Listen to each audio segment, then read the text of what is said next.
Hello and welcome to my channel eSnippets.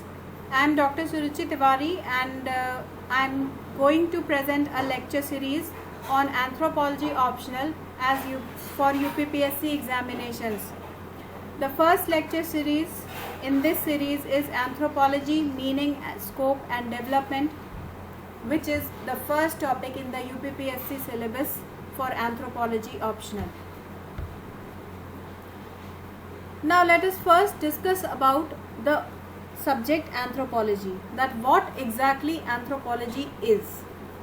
You all must have studied that anthropology term has been coined by Aristotle, and it is made up of two Greek words, anthropos and logos. Anthropos means man and logos means to study. Hence, etymologically, we can say that anthropology means the study of man. But this is very vague, because what do we mean exactly by study of man is not clear in this definition. So, to be very generalized and comprehensive definition, we can say that anthropology is the study of man of all time and space. To understand this definition, we have to break it into two parts. That is the study of man, which means that yes, in anthropology we are going to study about man. And the second point of this definition is, which you have to take into consideration, is that all time and space. That is, we are no doubt going to study about man, but what about we are going to study, about which man we are going to study, from when, how, this defines it, that we are going to study man of all time and all space.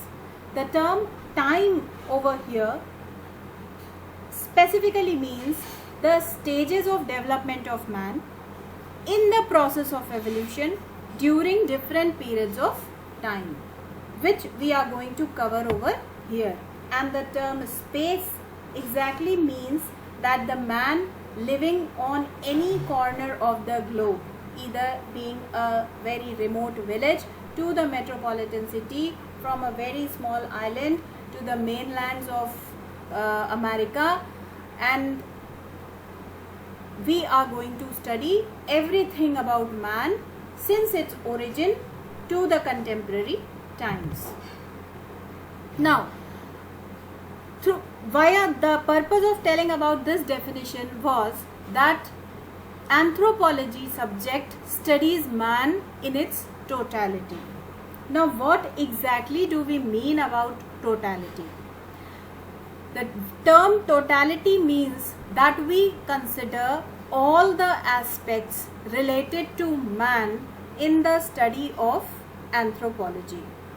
The anthropology subject not only answers the questions related to man and its evolution, but it also studies man as a social being. That is, we are considering the primitive man also, we are studying about the contemporary man also. But the study of man not only confines ourselves to the physical features or the physical variations or the evolution of man, but we are considering the cultural features, cultural traits and the cultural evolution as well. Because in anthropology, we study man with a biocultural approach.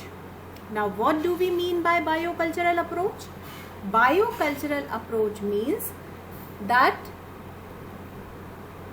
we are studying the biological aspects of man as well as the cultural aspects of man, and both of them are going side by side, because the studies have revealed that man is the only animal who has the capacity to develop culture.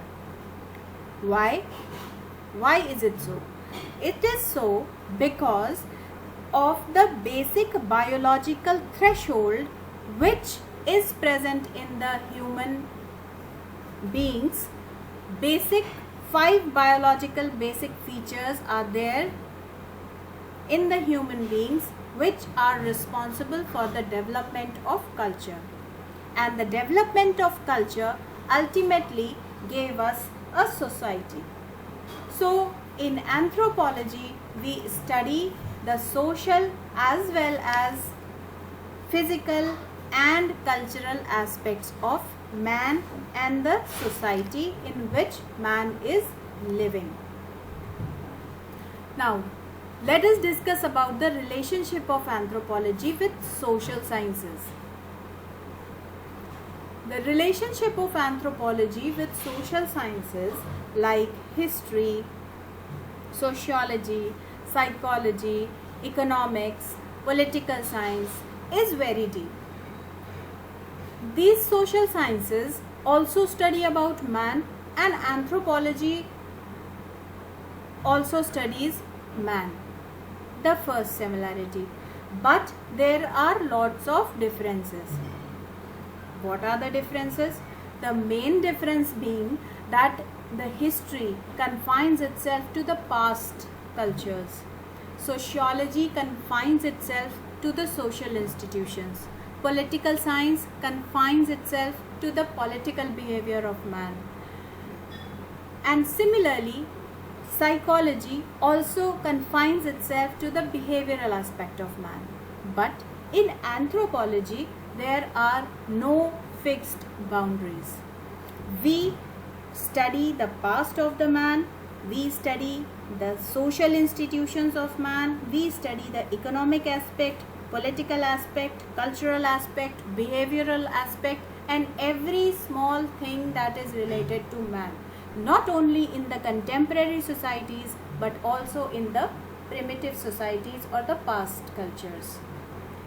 Why do we study the past cultures? There is a very simple logic about it.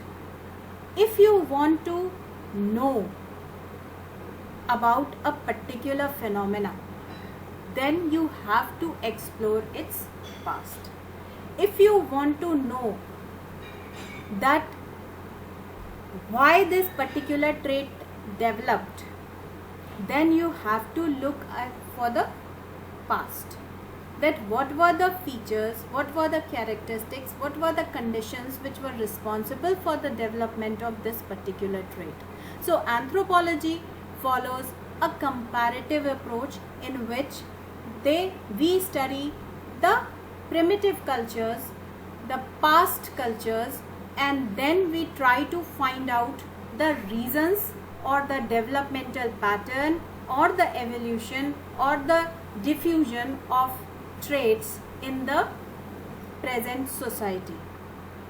Now the other angle which differs anthropology from social sciences is the microcosmic and inductive approach. Now what is microcosmic approach? Microcosmic approach means to study the smaller unit very deeply and intensely to understand all the traits, and then to throw the light on the bigger units. Because in primitive societies, in smaller societies, the traits are the cultural traits, the institutions are in their most simplified version, and once we understand them in particular, in focus, then we will be able to understand the complex cultural traits present in the bigger societies. So in anthropology, we follow microcosmic approach and followed by inductive approach. Now what is inductive approach? What do we mean by that? Inductive approach means collecting and classifying and comparing the data within the two societies to make generalizations. We study primitive societies, we try to understand the complex societies in the light of the information which we have from the primitive societies, and then we compare the data and try to find out generalizations for the society. This approach makes anthropology a different approach. Now, investigations are carried out first hand. Like, we don't rely on surveys. We don't rely on secondary data collection. We don't rely on the published literature. If we have to study a society or a culture, then anthropologists believe in the first hand data collection by study, which we also call as field work, which we will be discussing later in the lecture series. Now let us talk about life sciences and medical sciences. There also the subject matter is man.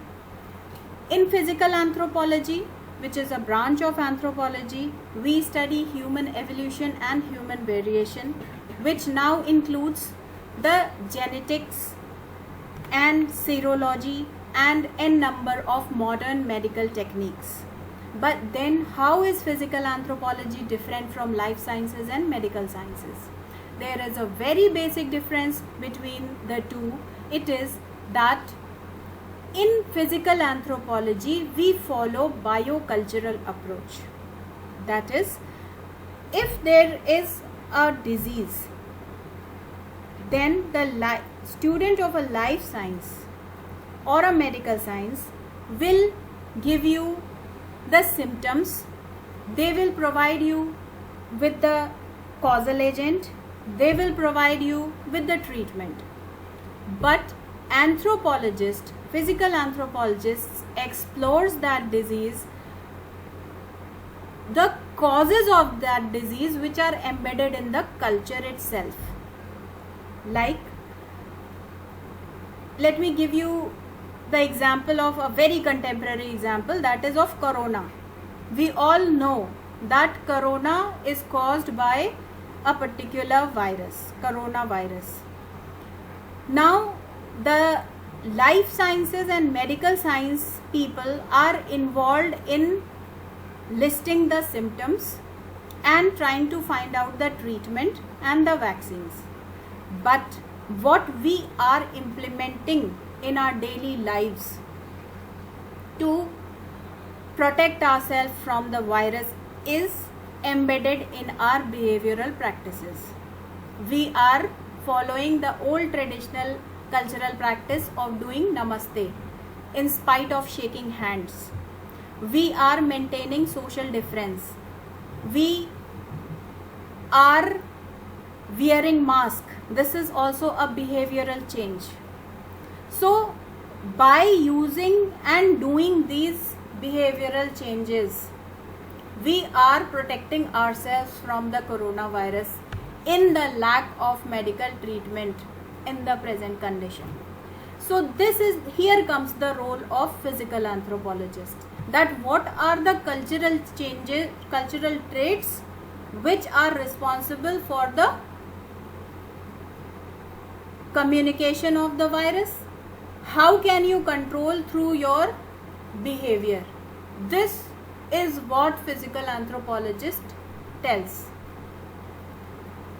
Similar is the case with dengue. We don't prescribe medicine. Physical anthropologists do not prescribe medicine, but they can tell you that what are the behaviors which are responsible for the causal agent, that is mosquito. In the case of dengue, they are breeding in the clean stored water.